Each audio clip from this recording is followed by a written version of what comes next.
il faut comprendre quelque chose aussi avec Donald Trump, que, en général, les Français, peut-être plus généralement les Européens, je ne sais pas, en tout cas les Français comprennent mal, c'est la tradition du paléoconservatisme. C'est-à-dire qu'on souvent, on associe toute forme de droite américaine au courant néoconservateur. C'est un courant qui a été incarné principalement par Dick Cheney et l'administration Bush. Or, il y a d'autres courants conservateurs.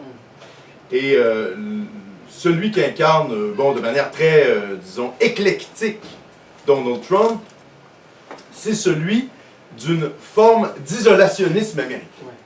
Et en ce sens-là, si on est critique des interventions américaines à l'étranger, il y a eu parmi les plus grosses manifestations contre l'invasion de l'Irak, se sont déroulées à Montréal. Le Québec a une grande tradition isolationniste, n'ayons pas peur des mots, et pacifiste, parfois c'est pas toujours bon d'être pacifiste, mais dans ce cas-là, ce l'était.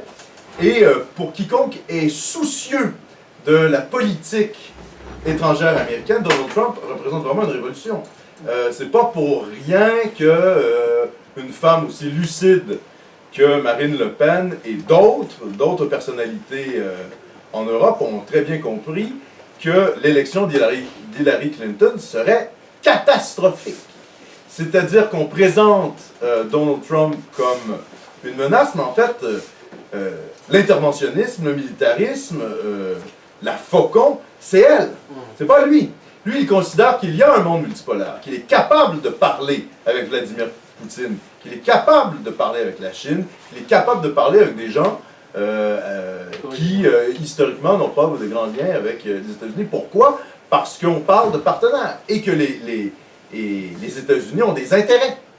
On n'est pas dans un projet de remodulation du Proche-Orient parce que ça fait plus l'affaire de l'un, l'affaire de l'autre, ou pour nos propres intérêts pétroliers. Donald Trump a ça d'extrêmement intéressant, qu'il s'inscrit dans un autre courant conservateur que celui des néoconservateurs. Et c'est ça qui est incroyable. C'est-à-dire qu'il y a un renversement total sur cette question-là. C'est Hillary, clairement, qui est le danger, et Trump, beaucoup plus la raison. Alors évidemment... ça nous soulève quand même quelques inquiétudes. 80% des exportations québécoises partent aux États-Unis. Ouais, exact. Et non au Canada.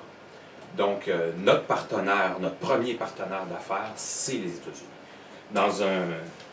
bon, évidemment, Donald Trump répète sans cesse qu'il veut renégocier tous les traités de libre-échange. Oui, mais Obama disait la même chose. Puis, mais non. Donc, pour nous, c'est plutôt sympathique. Oui, tout à fait.